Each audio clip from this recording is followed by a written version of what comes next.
Part 5 पेशकश मीरे कारवान। भगत ने छमिया का बाजू पकड़ रखा था। रामू की लाश देखकर उसके मुंह से खौफनाक चीख निकल गई। भगत ने इसके मुंह पर जोरदार थप्पड़ मार दिया। उस हरामी के साथ ऐश कर रही थी, इसका अंजाम भी देख ले। भगत ने गर्रा कर कहा, फिर ठाकुर की तरफ देखते हुए बोला, इसका क्या करूं सरकार, इसे यहीं छोड़ दो। सुबह तक भेड़िए इसका भी तिया पांचा कर देंगे। ठाकुर के बजाय मैंने जवाब दिया, नहीं नहीं, मुझे यहाँ मत छोड़ना। छमिया रोते हुए मेरे कदमों में गिर गई। मैं निर्दोष हूँ, मैंने कुछ नहीं किया। इसे जीप में बिठाओ भगत, ठाकुर ने कहा। शहर में इसे किसी जगह उतार देंगे। लेकिन सरकार, भगत बोला, इसे जिंदा छोड़ना बहुत बड़े खतरे की बात होगी। ये पुलिस को बता देगी कि यहाँ क्या हुआ है। अगर ये किसी के सामने जुबान खोलेगी तो इसका भी रामू जैसा हशर होगा। बिठा लो इसे जीप में, ठाकुर ने कहा। रामू ने छमिया को उठाकर जीप की पिछली सीट पर पटक दिया। ठाकुर स्टीयरिंग के सामने बैठना चाहता था, मगर मैंने उसे दूसरी सीट पर बिठाया और वो ड्राइविंग सीट संभाल ली। मैं जीप को खंडरू से निकालकर सड़क पर ले आया और उसे शहर की तरफ दौड़ा दिया। ठाकुर अब पूरी तरह अपने हवास में आ चुका था, लेकिन उसकी बातों से अंदाजा होता था कि उसके इंतकाम की आग अभी पूरी तरह सर्द नहीं हुई थी। अब वो बलवंत सिंह को मजा चखाने का प्रोग्राम बना रहा था, जो 2 दिन पहले अपने गुरु के साथ सास्का की तरफ फरार हो चुका था। रामू ने जिन अल्फाज में बलवंत सिंह के गुरु का तस्करा किया था, उससे मुझे समझने में देर नहीं लगी थी कि बलवंत का वो गुरु कौन हो सकता है। बदेशी मुसला, वो दारा के अलावा और कौन हो सकता था? वो दारा ही था जिसने ये आग भड़काई थी। पहले उसने पंडितों को हमारे खिलाफ भड़काया, फिर इत्तेफाक से उसे बलवंत सिंह मिल गया जो रूपमती से हार खाए बैठा था। वो दोनों मिल गए तो हमारे खिलाफ साजिशों का एक ना खत्म होने वाला सिलसिला शुरू हो गया। दारा मुझसे पीछा छुड़ाना चाहता था, बलवंत सिंह रूपमती से अपनी तौहीन का बदला लेना चाहता था। इन दोनों ने मिलकर पंडितों को भड़काया तो उन्होंने हिंदू मुस्लिम फसाद मचाने की कोशिश की। ये तो इत्तेफाक था कि कुछ लोग हमारे हाथ लग गए थे, जिन्होंने प्रेस के सामने ये एतराफ कर लिया कि मंदिर में रूपमती को किसी मुसलमान के साथ रंगरलियां मनाते हुए नहीं पकड़ा गया था, बल्कि ये सारी हरकतें पंडित लोग ही कर रहे थे। धर्म को किसी मुसलमान ने नहीं, इन्हीं धर्मात्माओं ने नष्ट किया था। और फिर ये भी महज इत्तेफाक था कि पंडित राम स्वरूप फिरोज शाह के हत्थे चढ़ गया।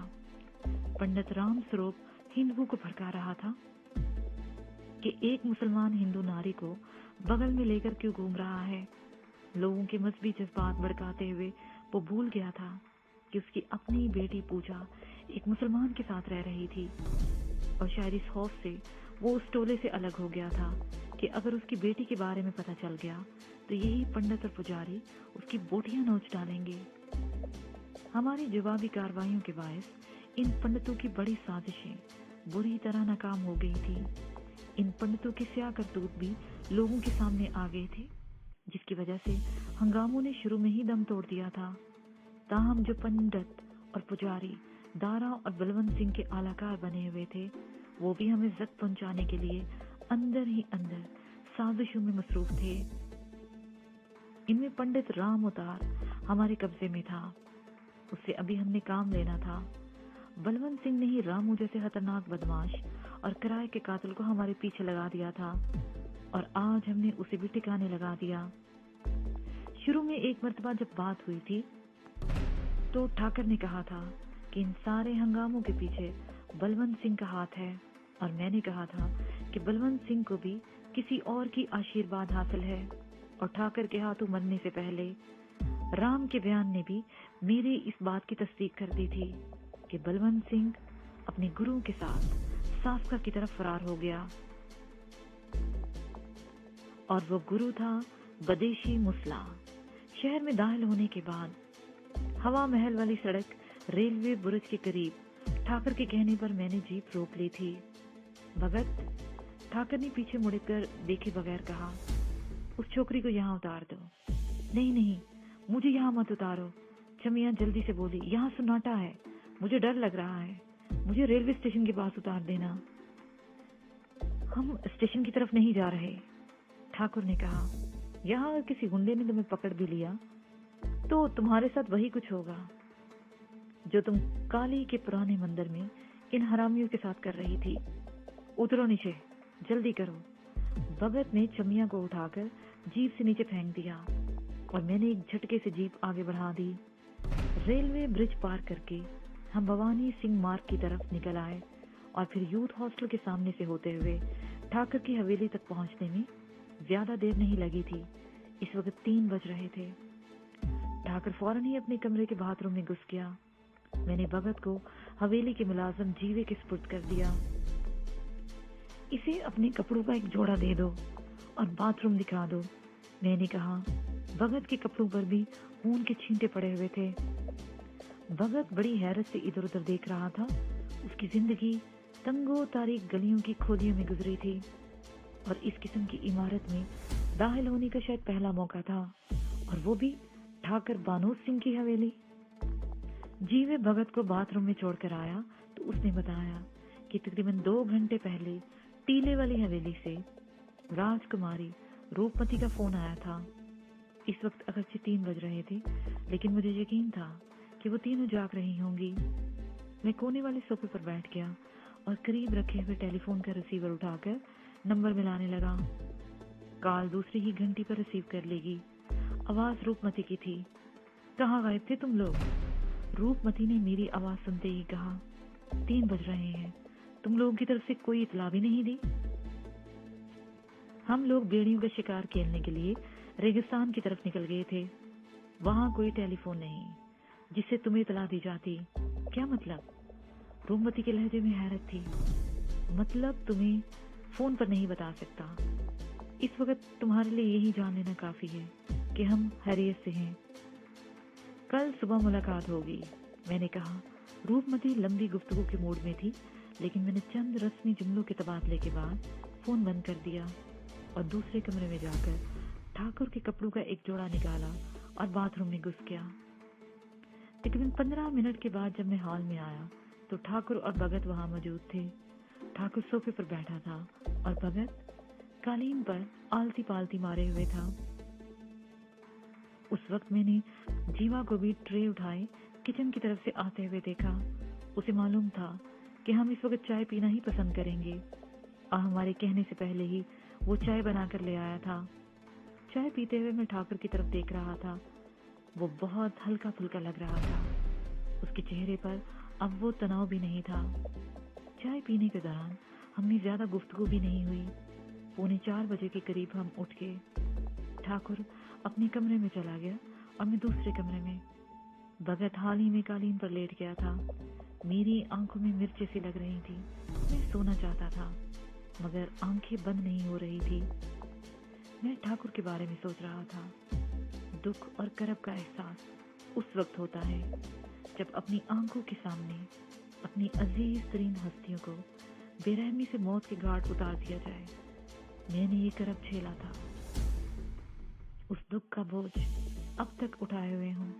मेरे सीने में अब तक लावा खोल रहा है। ठाकुर ने अपने मुंह बोले भाई की लाश उधड़ी हुई देखी थी और वो हवास खो बैठा था।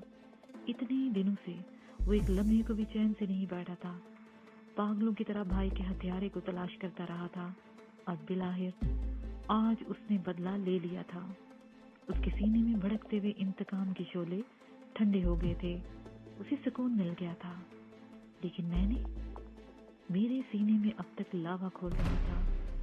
वो भयानक मंजर मेरी नजरों में घूम गया जब हम रात को अपने घर के सामने टैक्सी से उतरे थे और दारा और उसके गुर्गों ने मेरे मम्मी और डैडी पर हमला कर दिया था।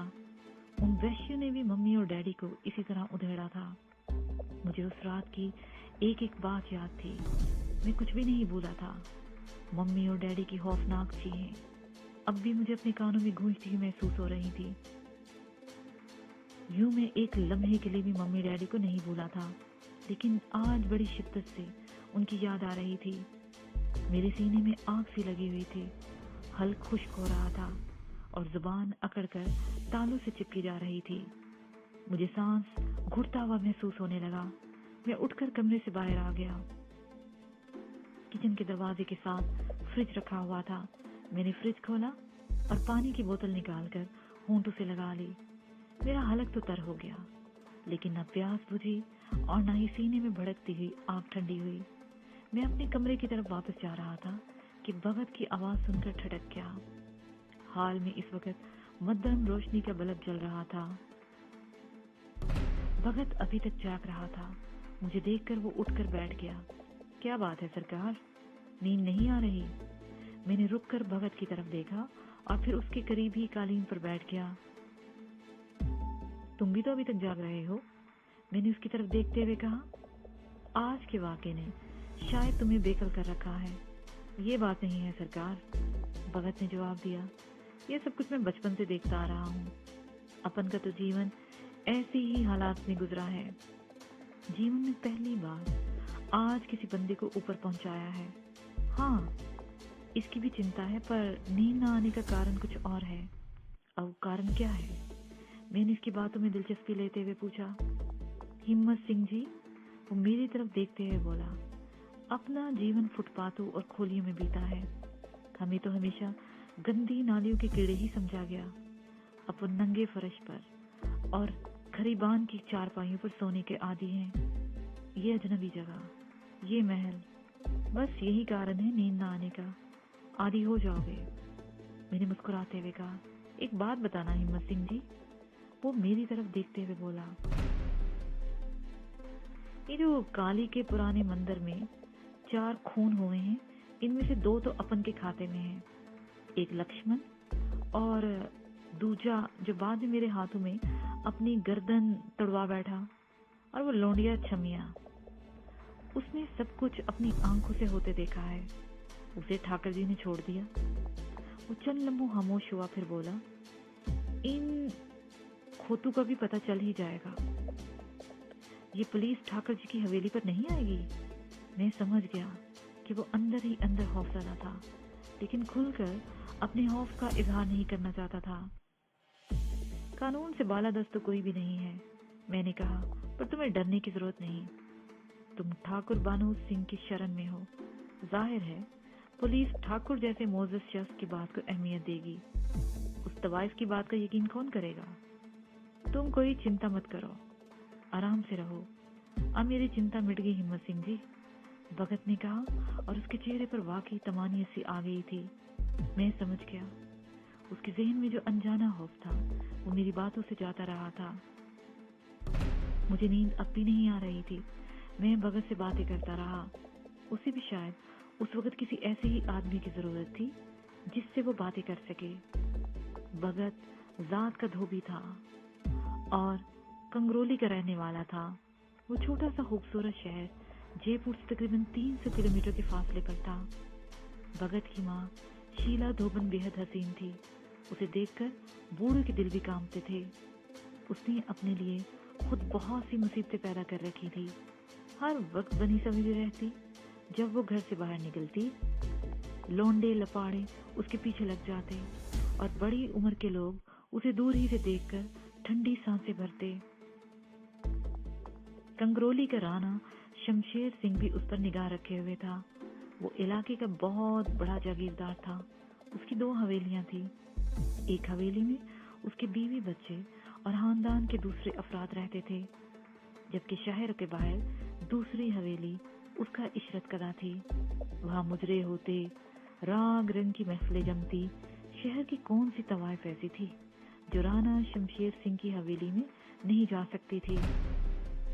राणा शमशेर सिंह शीला धोबन को भी कुछ अरसे के लिए अपनी हवेली की जीनत बनाना चाहता था। शीला को अपनी हवेली तक ले जाना उसके लिए कोई मुश्किल नहीं था, लेकिन सिर्फ एक बात उसके रास्ते की रुकावट बनी हुई थी। वो जात का ठाकुर था।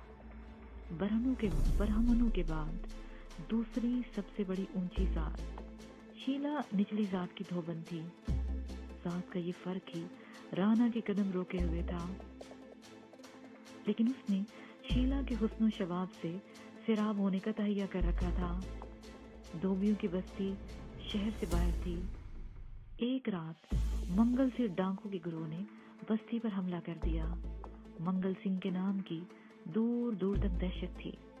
बड़े बड़े जमींदार और जागीरदार उसके शर से महफूज रहने के लिए उसे भत्ता देते थे। जरूरत इस वक्त उसे पनाह में देते थे और अपने दुश्मनों से निपटने के लिए उससे काम भी लेते थे। मंगल सिंह छोटी छोटी बस्तियों को भी लूटता रहता और उस रात उसने धोबियों की बस्ती का इंतखाब किया था। वो जाते हुए बस्ती की 2 लड़कियों को भी उठाकर ले गया था। उनमें से एक माला थी और दूसरी शीला धोबन। 6 महीने के बाद उड़ती उड़ती सी खबर सुनेगी कि शीला धोबन राणा शमशेर सिंह की हवेली में है। ये भी सुना गया कि जिस रात धोबी बस्ती पर मंगल सिंह ने हमला किया था, शीला को भी उसी रात राणा की हवेली में पहुंचा दिया गया था। शीला धोबन के माँ बाप किसी को मुंह दिखाने के काबिल नहीं रहे थे। मजीद जिल्लत और रुसवाई से बचने के लिए उन्होंने न सिर्फ वो बस्ती बल्कि वो शहर ही छोड़ दिया था। कोई नहीं जान सका कि वो कहाँ गए थे। 6 महीने के बाद राणा शमशेर सिंह के आदमी शीला धोबन को चित्तौड़गढ़ ले गए। उस वक्त शीला 3 महीने के हमल से थी, मगर उसकी परवाह किए बगैर राणा के आदमी उसे पामाल करते रहे। वो चित्तौड़गढ़ से सिवाय माधोपुर और वहां से जयपुर आ गए और शीला धोबन का हाथ किसी और के हाथ में थमाकर वापस चले गए। धोबन उन दिनों पूरे दिनों से थी जब एक बदमाश शीला को उस शख्स से छीन कर ले गया। वो पसमानदा इलाके में वाक़या एक खोली में रहता था। उसी खोली में शीला ने एक बच्चे को जन्म दिया, जिसे दूसरे ही रोज अनाथ आश्रम यानी बेसहारा अफराद की पनाहगाह में पहुंचा दिया गया। बच्चे की पैदाइश के चंद ही रोज के बाद शीला धोबन फिर से पहले जैसी हो गई, बल्कि उसका हुस्न कुछ और भी निखर आया। उसे सिर्फ बच्चे का गम था, लेकिन जल्द ही वो इसे भी भूल गई, बल्कि उसे भूलने पर मजबूर कर दिया गया। शीला धोबन का बेटा भगत अनाथ आश्रम में पलता रहा। उसे कुछ मालूम नहीं था कि उसके माँ बाप कौन हैं। 11 साल की उम्र में वो अनाथ आश्रम से भाग निकला और जेब तराशों के एक गिरोह के हत्थे चढ़ गया। उसे पहले जेब कतरा बनाया गया, फिर वो छोटे मोटे दूसरे जुराइम में भी हाथ डालने लगा। पकड़ा जाता तो सजा हो जाती, जेल से निकलता तो जुराइम के कुछ और गुर सीख चुका होता। उसकी जिंदगी इसी तरह गुजरती रही। उसकी रातें कभी फुटपाथ पर और कभी कच्ची बस्तियों की तंगो तारीख खोली में गुजरती। भगत ने चोरी चुकारी और गुंडागर्दी के सिवा कुछ नहीं सीखा था। बड़ा होकर भी वो दादागिरी ही करता रहा। उसने कभी कोई बड़ा जुर्म नहीं किया था। संगीन जुराइम से वो हमेशा बचता रहा, इसलिए वो कभी बड़ा बदमाश नहीं बन सका। जिंदगी में ये पहला मौका था कि उसके हाथ से 2 बंदे मारे गए थे, लेकिन पुश्त पर ठाकर बानोद जैसे आदमी का हाथ होने की वजह से वो मुतमईन था कि वो पकड़ा नहीं जाएगा। वो इस बात पर भी खुश था कि ठाकुर जैसे आदमी ने उसे अपनी शरण में ले लिया था और आइंदा जिंदगी उसकी सेवा में गुजार देगा और जुराइम से उसे निजात मिल जाएगी। भगत के इरादे अच्छे थे, नीयत साफ थी और मुझे यकीन था कि उसका और ठाकर का लंबा साथ रहेगा। भगत बातें करते करते अब ऊँघने लगा था। मैं भी सोफे का कुशन उठाकर सर के नीचे रख के लेट गया और आंखें बंद कर ली। फिर मुझे पता नहीं मैं कब नींद की आगोश में पहुंच गया था। नया पैराग्राफ। जयपुर से 105 किलोमीटर के फासले पर सारसका किसी जमाने में एक आजाद रियासत हुआ करती थी, लेकिन रियासत की हैसियत से इसका वजूद बदतरीज खत्म होता चला गया और अब ये रियासत महज एक जिला बनकर रह गई थी। सारसका ज्यादा बड़ा शहर नहीं था, लेकिन चंद तफरीह गाहों की वजह से इसे दूर दूर तक खासी शोहरत हासिल थी। शहर के नवा में एक बहुत बड़ी और खूबसूरत मीठे पानी की झील थी, जिसे चारों तरफ से सब्जे, खजूर और नारियल के दरख्तों ने घेर रखा था। यहाँ रहायश के लिए हट्स भी थे और चंद रेस्टोरेंट भी। झील का एक हिस्सा जो एक तंग सी खाड़ी की तरह खुशकी में दूर तक चला गया था, मछली का शिकार खेलने वालों के लिए महसूस था। उस तरफ कश्तियां वगैरह नहीं जाती थी। इस झील के अलावा चंद कदीम तारीखी इमारतें भी थीं जो सियाहों के लिए अपने अंदर हासी कशिश रखती थीं। उनमें वो इमारतें सबसे ज्यादा अहम थी, एक जीन मंदिर और दूसरा सारसिका पैलेस। किसी महाराजा का ये महल अरसे तक वीरान रहा था, पर अब यहाँ एक शानदार होटल बना दिया गया था। झील और तारीखी इमारतों के अलावा सारसिका की शोहरत की सबसे बड़ी वजह वो शिकारगाह थी, जो शहर के नवा से शुरू होकर मीलों दूर दूर तक फैली हुई थी।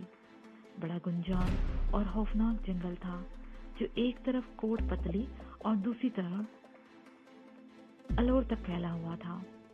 मीलों दूर तक फैले हुए इस जंगल में बेजहर जानवरों के अलावा नीलगाय, हिरन, बारहसिंगा, सांभर, रीछ, चीते और शेर जैसे खौफनाक दरिंदे भी बकसरत पाए जाते थे।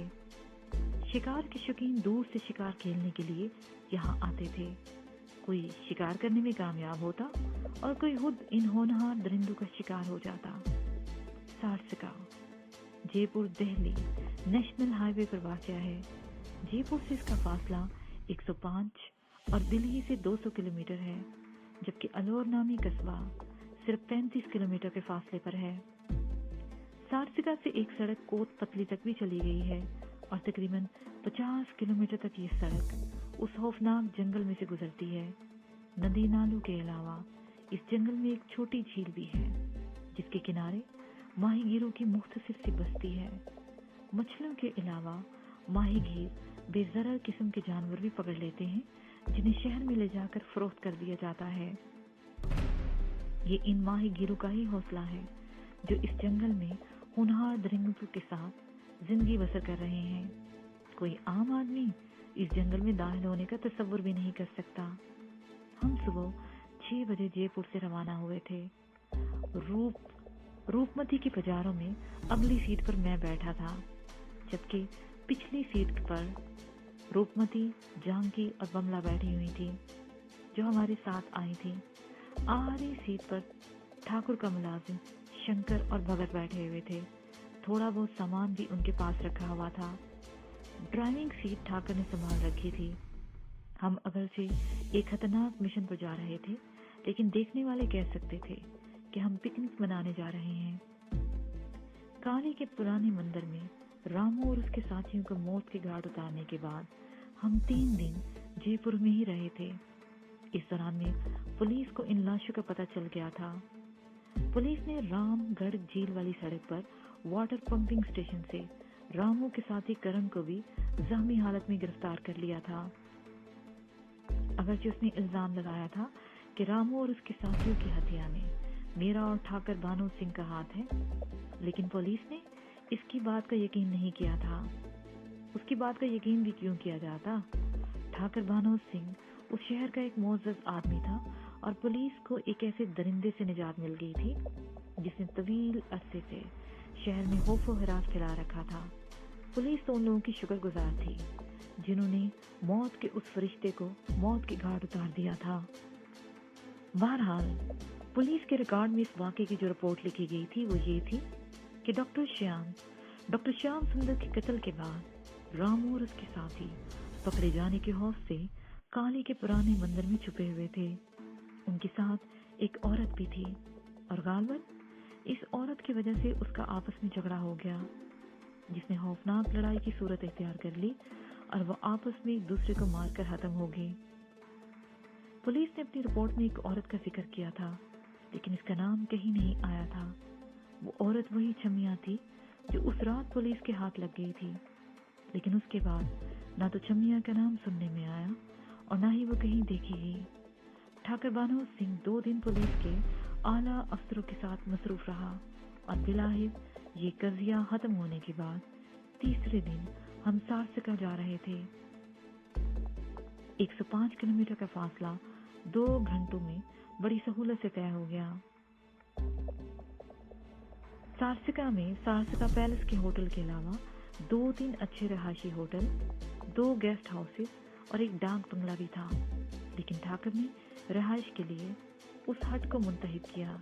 उस हट को तरजीह दी थी जो आबादी और सड़क से हटकर दरख्तों के झुंड में वाक़या था। उसके करीब ही 3-4 हट्स और भी थे जो सब के सब आबाद थे। ये लोग हिंदुस्तान के मुख्तलिफ शहरों से सैर व तफरीह के लिए आए हुए थे। हमने जिस हट में पड़ाव डाला था वो ठाकर के एक दोस्त की मलकियत था। एक मुलाजिम यहाँ मौजूद था जिसे पहले से हमारी आमद की इतला दे दी गई थी। उसे बता दिया गया था कि हम 8 बजे यहाँ पहुँचेंगे और नाश्ता भी करेंगे। चनाचा जब यहाँ पहुँचे तो नाश्ता तैयार था। 1-2 घंटे आराम करने के बाद मैं और ठाकर पैदल ही बलवंत सिंह की तलाश में निकल खड़े हुए। बाजारों हमने इसलिए नहीं ली थी कि बलवंत सिंह रूपमती की इस गाड़ी को अच्छी तरह पहचानता था। हमने हट से रवाना होने से पहले ही अपने हुलियों में भी थोड़ी बहुत तब्दीली कर ली थी ताकि फौरी तौर पर हमारी शिनाख्त की जा सके। रामू की फराहम करदा इतला के मुताबिक बलवंत सिंह के साथ उसका गुरु भी था, वही विदेशी मुसला जो पंडित का बहरूप भरे हुए था, और वह पंडित दारा के सिवा और कोई नहीं हो सकता था। दारा को हिंदुस्तान के मंदिर पसंद आ गए थे। ये मंदिर सोने की कानें थी, अय्याशी के अड्डे थे, और दारा किसी मंदिर पर कब्जा करना चाहता था ताकि बाकी जिंदगी ऐशो इशरत में गुजार सके।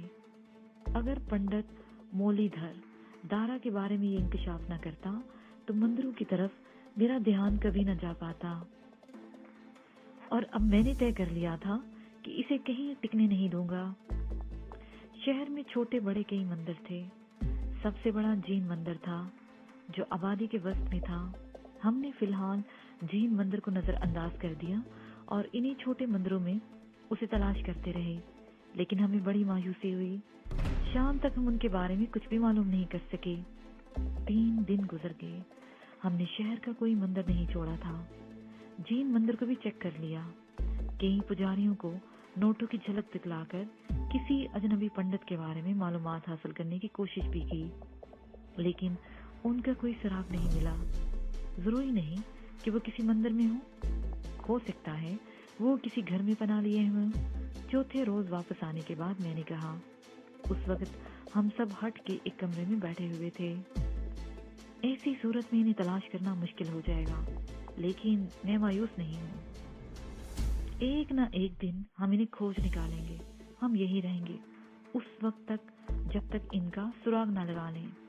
ठाकुर ने कहा, तुम लोगों ने वो मुहावरा तो सुना होगा कि जब तक चारा न डाला जाए मछली कांटे के करीब नहीं फटकती।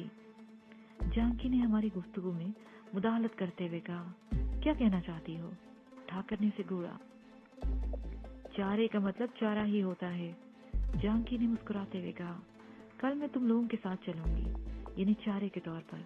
मुझे विश्वास है कि मुझे देखकर वो अपने बिल से जरूर बाहर निकल आएंगे। जानकी की बात दिल को लगती थी। बस यही एक तरीका था जिस पर अमल करना बाकी रह गया था। लिहाजा ये तय हुआ कि कल जानकी हमारे साथ जाएगी। रात का खाना खाने के बाद हम बड़े कमरे में बैठे गपशप कर रहे थे कि मुलाजिम ने आकर बताया कि एक पुजारी हमसे मिलना चाहता है। रात 10 बजे किसी पुजारी का सुनकर मैं उछल पड़ा। फिर मैं और ठाकर बैक वक्त अपनी अपनी जगह से उठे थे। वो पुजारी बरामदे में खड़ा था। घेरवे रंग की चादर उसके जिस्म पर लिपटी हुई थी, गले में मोटे मोतियों की माला। उसके सर और दाढ़ी के बाल बेतहाशा बड़े हुए थे। मूंछों के बाल भी दाढ़ी के बालों से इस तरह मिले हुए थे कि मुंह का दहाना छुप कर रह गया था। हमें देखकर उसने दोनों हाथ सामने जोड़ दिए। आपको एक पंडित और उसके चेले की तलाश है महाराज, वो बोला। मैंने एक ऐसे ही पंडित की खबर लाया हूँ जो अपने चेले के साथ चंद रोज पहले यहाँ आया था। वो बहुत ज्ञान ध्यान वाला पंडित है। हाँ, हमें उसी की तलाश है। कहाँ है वो? मैंने जल्दी से पूछा। पुजारी उसका पता बताने के बजाय इधर उधर की बताने लगा। मैं समझ गया और जेब से 100 रुपए का नोट निकालकर उसकी तरफ बढ़ा दिया। वो पंडित अपने चेले के साथ यहाँ से 4 कोस दूर धूलपुर में काली के मंदिर में मिलेगा। पुजारी ने 100 का नोट मुट्ठी में दबाते हुए कहा, क्या इस वक्त भी वो मंदिर में होगा? ये सवाल ठाकर ने किया था। नहीं महाराज, पुजारी ने जवाब दिया, उसका असल आस्ताना किसी को मालूम नहीं।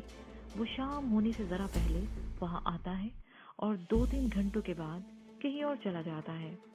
वो कहाँ जाता है कोई नहीं जानता। धन्यवाद महाराज, ठाकर ने कहा। वो वाकई बहुत ज्ञान ध्यान वाला पंडित है, महापुरुष। वो जिसके सर पर हाथ धरता है उसकी मन आशा अवश्य पूरी होती है। हम उसी के लिए इसकी तलाश में हैं।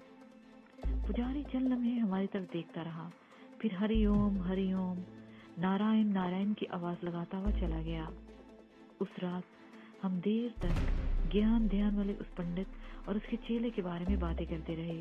हमें यकीन था कि वो दारा और बलवंत के सिवा और कोई नहीं हो सकते। उन्हें छुपने के लिए किसी ऐसी ही जगह की जरूरत थी जहाँ किसी का ध्यान न जाए।